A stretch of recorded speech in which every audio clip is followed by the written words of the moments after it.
비가 추적추적 내리는 서울의 가을 저녁. 유진은 아버지의 오래된 친구 집으로 향하는 택시 안에서 창밖을 멍하니 바라보고 있었다. 창유리에 맺힌 물방울이 스치며 지나가는 불빛을 왜곡시켰고 그 안에는 유진의 마음처럼 흐려진 감정이 스며들어 있었다. 아버지는 오늘 유진을 데리고 가라고 고집을 부렸다. 오랜만에 만난 사촌 집이야. 내가 도와주면 좋을 텐데. 하지만 유진에게 그 집은 단순한 방문처가 아니었다. 아버지의 친구, 박 선생님의 집. 그곳에서 유진은 어릴 적 추억을 간직한 채 오늘도 어색한 미소를 지으며 문을 두드릴 터였다. 문이 열리자마자 따뜻한 김치찌개 냄새가 코를 자극했다. 박 선생님의 환한 웃음소리가 집안을 가득 채웠다. 유진아. 오랜만이야. 아빠랑 같이 왔구나. 선생님은 유진의 어깨를 토닥이며 안으로 이끌었다. 거실에는 이미 몇몇 친척들이 모여 앉아 차를 마시고 있었고 아버지는 곧바로 옛 친구와 포옹하며 웃음꽃을 피웠다. 유진은 익숙한 장면 속에서 홀로 고립된 기분을 느꼈다. 가족 모임은 언제나 그랬다. 모두가 웃고 떠들지만 유진의 가슴속에는 이름 모를 빈틈이 스며들었다. 유진 씨, 주방에 와서 도와줄래? 오늘 손님이 많아서 정신없어. 갑자기 들려온 목소리에 유진은 고개를 들었다. 문가에 서 있는 여자. 긴 웨이브 머리를 느슨하게 묶은 눈빛이 맑은 여자였다. 유은이었다. 박 선생님의 딸, 유진의 또래. 유진은 순간 숨이 멎는 듯 했다. 유은의 미소는 부드러웠지만 그 안에는 어딘가 피곤한 그림자가 드리워져 있었다.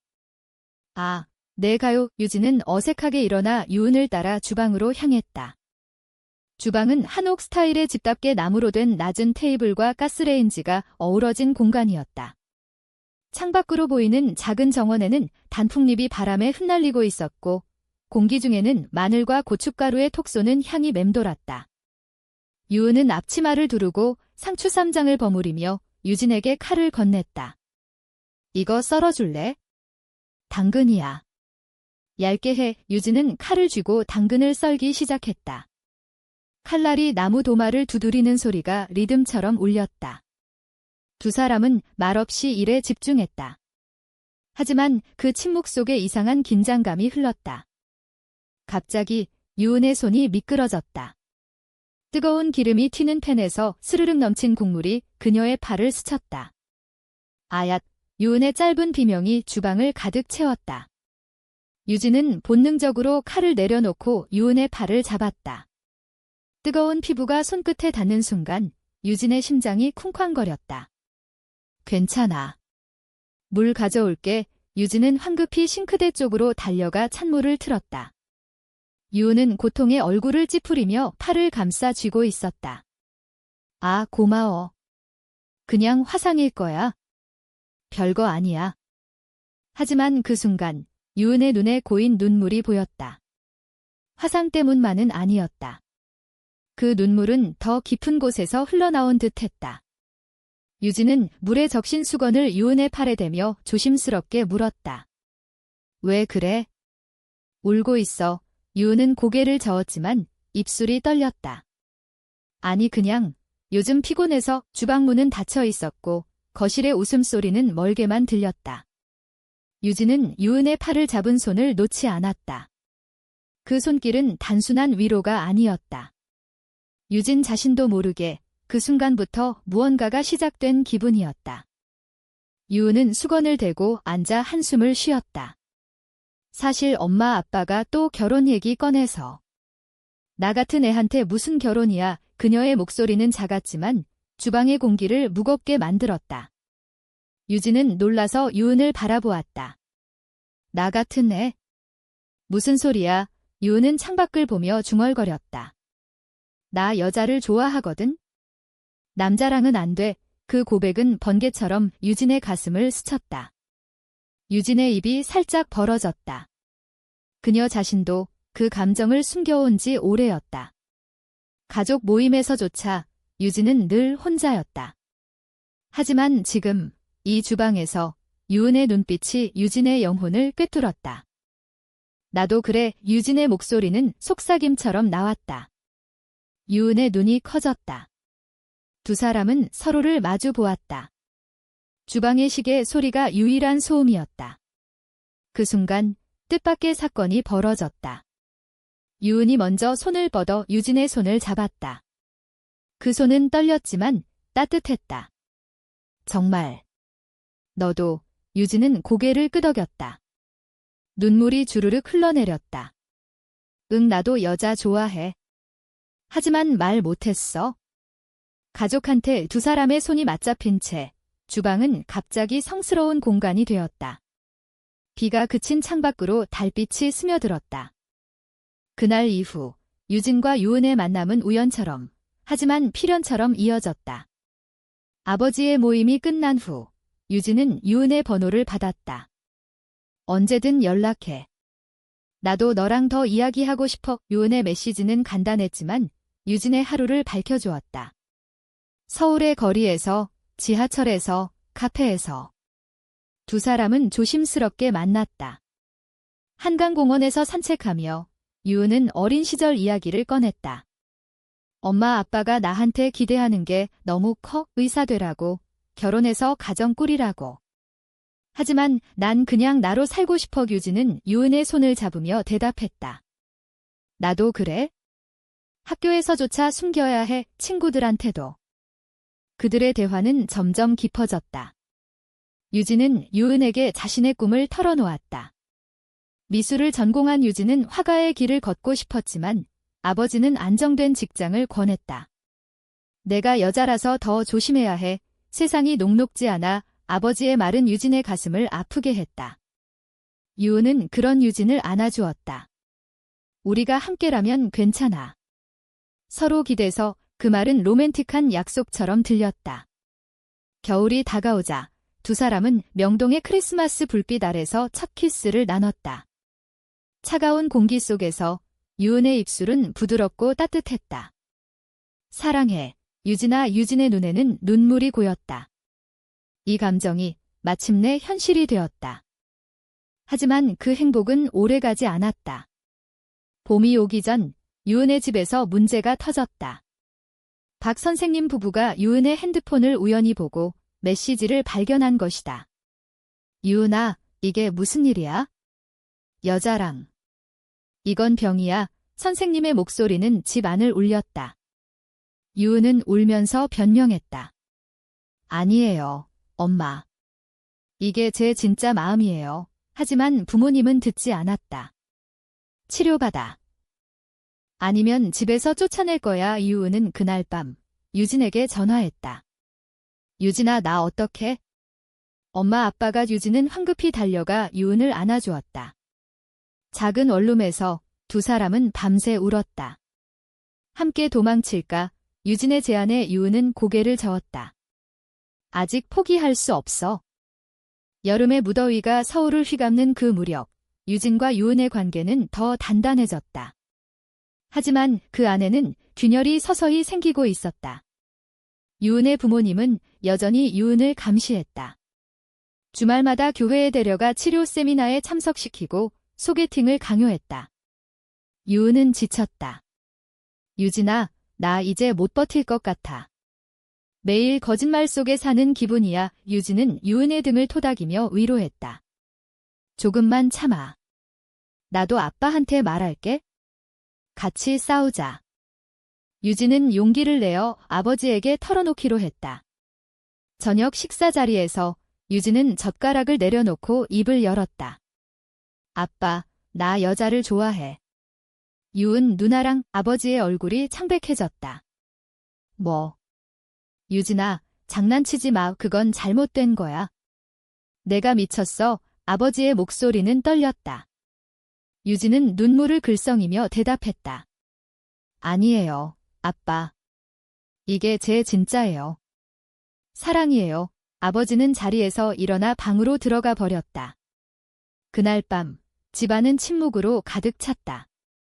다음 날, 아버지는 유진을 불러 말했다. 내가 원하는 대로 해. 하지만 나랑은 끝이야. 연락하지 마. 유진의 가슴은 찢어지는 듯 아팠다. 가족과의 단절은 한국 사회에서 얼마나 무거운 짐인지 알았다. 이태원 거리의 LGBT 커뮤니티 모임에 가서조차 유진은 외로움을 느꼈다. 여기서도 숨겨야 해. 직장에서 발각되면 동료들의 수군거림이 유진을 괴롭혔다. 유은은 그런 유진을 위해 작은 서프라이즈를 준비했다. 한강변에서 피크닉. 도시락에 담긴 비빔밥과 유은의 손맛이 느껴지는 김밥. 유진아, 우리 둘이서 새로운 가족 만들자. 유은의 말에 유진은 웃었다. 그 순간 사랑은 모든 고통을 잊게 해주었다. 그러나 충돌은 피할 수 없었다. 유은의 부모님이 유진의 집을 직접 방문한 날 모든 것이 폭발했다. 너 때문에 우리 딸이 이상해졌어. 떨어져. 선생님의 외침에 유진의 아버지는 고개를 끄덕였다. 우리도 마찬가지야. 이건 안 돼. 두 가족의 만남은 전쟁터가 되었다. 유은은 울면서 중재하려 했지만 소용없었다. 엄마, 제발. 유진이는 제 인생이에요. 하지만 부모님은 유은을 끌고 집으로 데려갔다. 유진은 문 앞에서 무너지듯 주저앉았다. 왜 우리를 이해 못해? 그 후 유은과의 연락이 뜸해졌다.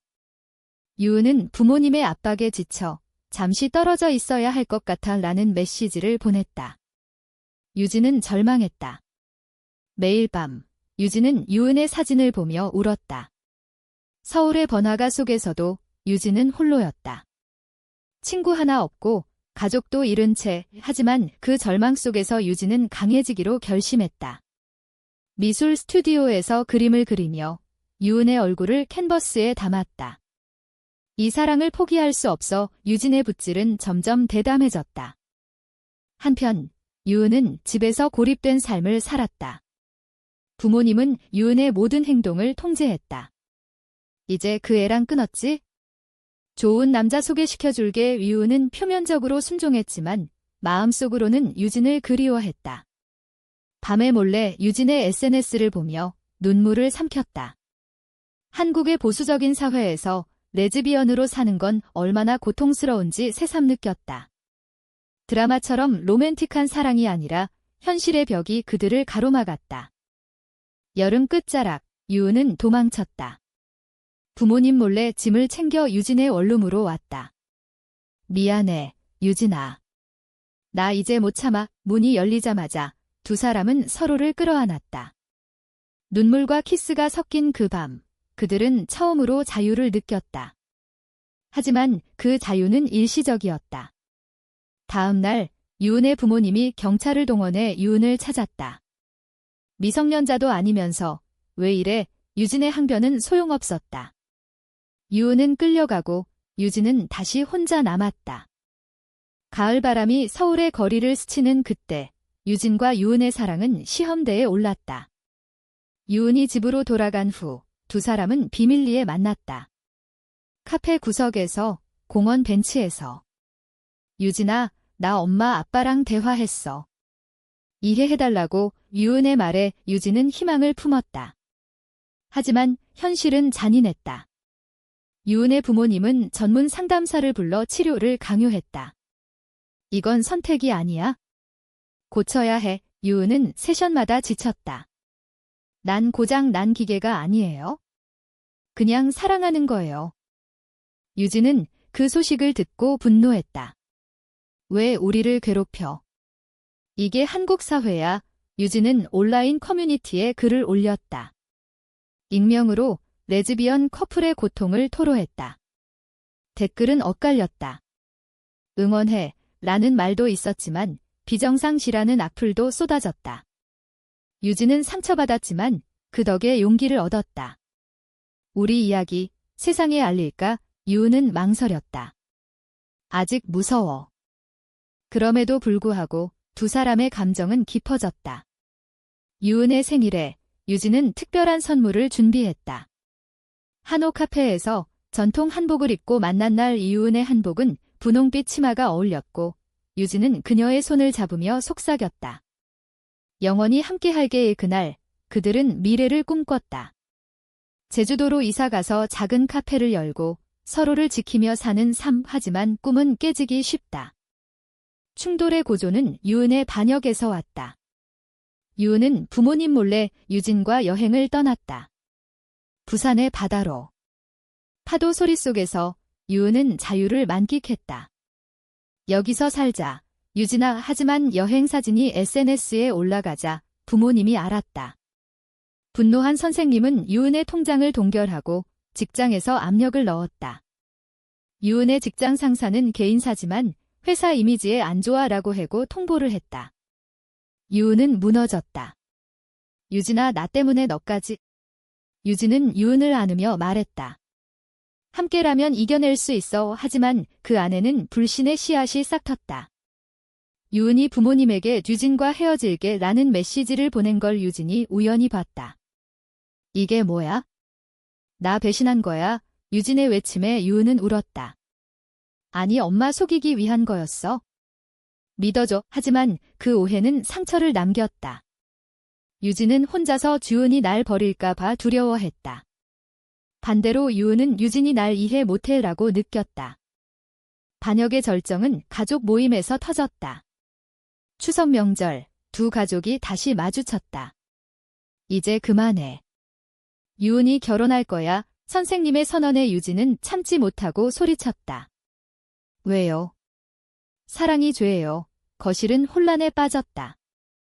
아버지는 유진을 끌어냈고 유은은 울면서 따라 나왔다. 문밖에서 두 사람은 키스했다. 포기하지 마. 하지만 그 키스는 작별 인사처럼 느껴졌다. 유은은 결국 부모님의 강요에 굴복했다. 소개팅 남자와의 만남을 시작했다. 유진아, 미안해. 나 포기할게. 그 메시지는 유진의 세계를 무너뜨렸다. 배신의 고통이 유진을 짓눌렀다. 왜? 우리 사랑은 거짓이었어. 유진은 혼자 한강 다리에서 울었다. 바람이 차가웠다. 겨울 눈이 서울을 뒤덮은 그날, 유진은 유은의 마지막 메시지를 지우지 못했다. 포기할게. 그 단어는 칼처럼 가슴을 파고들었다.